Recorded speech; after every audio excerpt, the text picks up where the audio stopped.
Bonjour, nous allons voir ici, dans le cadre de la loi binomiale, le rapport entre la taille de l'échantillon et le degré de confiance, compte tenu d'un taux d'erreur maximum acceptable que nous allons faire varier, en partant de 20% ici, et d'un nombre d'anomalies attendues qui variera également.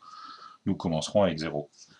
Donc ici, si je suis prêt à accepter 20% d'erreur dans la population, on voit que mon échantillon va être de petite taille, puisque très rapidement, on arrive à des degrés de confiance extrêmement élevés. C'est normal puisque je suis très tolérant en acceptant 20%, donc une erreur sur 5. Si je passe à 10%, on voit que la taille de l'échantillon a tendance à augmenter.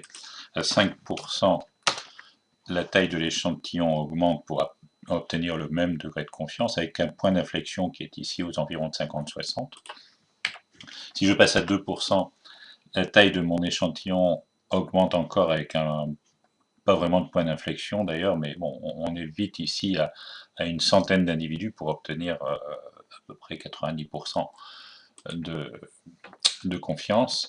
Et si je passe à 1% de taux maximum acceptable, on voit ici qu'il n'y a plus du tout de point d'inflexion. Alors si je repars de 20 et que je mets ici des anomalies, par exemple 10 anomalies, ce qui est beaucoup, bien entendu, on voit que la taille de mon échantillon augmente, hein. Je reviens à 0 pour qu'on voit bien, mais à 0 on était comme ça, à 10 anomalies, on a une taille d'échantillon qui doit être au moins de 80, avec 20% de confiance. Si je passe à 5% par exemple ici, on voit que mon échantillon, même avec une taille de 166, ne me donnera que 20% de confiance. Donc ici, si je passe à 2 anomalies par exemple, 2 anomalies attendues, ce qui reste encore raisonnable, attendues dans l'échantillon.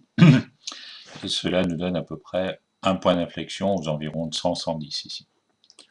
Évidemment, l'idéal étant de partir de 0 anomalie, de ne pas en trouver dans la réalité de l'échantillon, bien entendu. Alors, le taux acceptable généralement utilisé en audit ne descendra pas en dessous de 2% en règle générale, parce que sinon, après, avec 1%, on arrive sur des tailles d'échantillons beaucoup trop importantes. Merci pour votre attention.